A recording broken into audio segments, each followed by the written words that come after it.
ಕೋಲಾರ ಜಿಲ್ಲೆ ಶ್ರೀನಿವಾಸಪುರ ತಾಲೂಕಿನ ಲಕ್ಷ್ಮೀಸಾಗರ ಗ್ರಾಮ ಪಂಚಾಯಿತಿ ವ್ಯಾಪ್ತಿಯ ಅರಿಕೇರಿ ಗ್ರಾಮದಲ್ಲಿ ಕೆರೆ ಬಗೆಯುವ ನೆಪದಲ್ಲಿ ಅಕ್ರಮ ಮರಳು ದಂಧೆ ಯಾವುದೇ ಭಯವಿಲ್ಲದೆ ನಡೆಯುತ್ತಿರುವುದು ಗ್ರಾಮಸ್ಥರಲ್ಲಿ ತೀವ್ರ ಆಕ್ರೋಶಕ್ಕೆ ಕಾರಣವಾಗಿದೆ.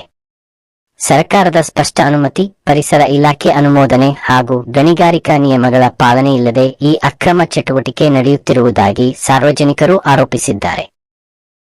ಅರಿಕೇರಿ ಗ್ರಾಮದ ಕೆರೆ ಪ್ರದೇಶದಲ್ಲಿ ಹಗಲು ರಾತ್ರಿ ಎನ್ನದೆ ಜೆಸಿಬಿ ಯಂತ್ರಗಳು ಹಾಗೂ ಟಿಪ್ಪರ್ ವಾಹನಗಳ ಮೂಲಕ ಮರಳು ತೆಗೆದು ಸಾಗಿಸಲಾಗುತ್ತಿದ್ದು, ಇದರಿಂದ ಕೆರೆಯ ನೈಸರ್ಗಿಕ ಸ್ವರೂಪ ಸಂಪೂರ್ಣವಾಗಿ ಹಾನಿಗೊಳಗಾಗುತ್ತಿದೆ.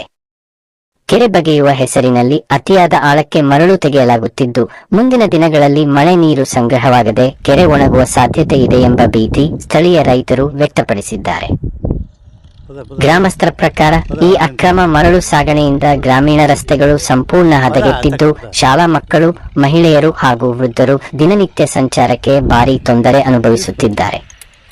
ಜೊತೆಗೆ ಭಾರೀ ವಾಹನಗಳ ಅತಿರೇಕ ಸಂಚಾರದಿಂದ ಅಪಘಾತಗಳ ಅಪಾಯವೂ ಹೆಚ್ಚಾಗಿದೆ. ಕೃಷಿ ಭೂಮಿಗೆ ಹಾನಿಯಾಗುತ್ತಿರುವುದರ ಜೊತೆಗೆ ಭೂಗರ್ಭ ಜಲಮಟ್ಟವೂ ಕುಸಿಯುತ್ತಿರುವುದು ಪರಿಸರದ ಮೇಲೆ ಗಂಭೀರ ಪರಿಣಾಮ ಬೀರುತ್ತಿದೆ. ಇಷ್ಟೆಲ್ಲ ಸಮಸ್ಯೆಗಳಿದ್ದರೂ ಸಹ ಅಕ್ರಮ ಮರಳು ದಂಧೆ ನಿರ್ಬಂಧವಿಲ್ಲದೆ ನಡೆಯುತ್ತಿರುವುದು, ಇದಕ್ಕೆ ಯಾರ ಬೆಂಬಲ ಇದೆ ಎಂಬ ಪ್ರಶ್ನೆಯನ್ನು ಜನಸಾಮಾನ್ಯರ ಮನಸ್ಸಿನಲ್ಲಿ ಹುಟ್ಟಿಸಿದೆ.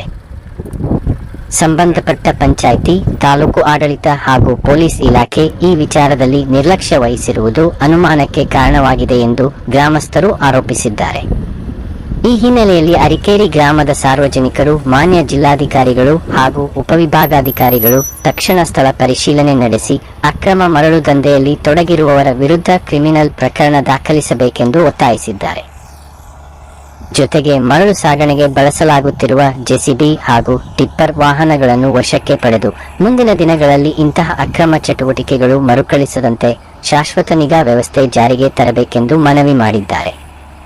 ಸಾರ್ವಜನಿಕ ಸಂಪತ್ತಾದ ಕೆರೆಗಳನ್ನು ರಕ್ಷಿಸುವುದು ಆಡಳಿತದ ಪ್ರಮುಖ ಜವಾಬ್ದಾರಿಯಾಗಿದ್ದು, ಕಾನೂನು ವ್ಯವಸ್ಥೆ ಕಾಪಾಡುವ ನಿಟ್ಟಿನಲ್ಲಿ ಜಿಲ್ಲಾಡಳಿತ ತಕ್ಷಣ ಸ್ಪಷ್ಟ ಹಾಗೂ ಕಠಿಣ ಕ್ರಮ ಕೈಗೊಳ್ಳಬೇಕೆಂಬುದು ಅರಿಕೇರಿ ಗ್ರಾಮಸ್ಥರ ಒಟ್ಟಾರೆ ಬೇಡಿಕೆಯಾಗಿದೆ.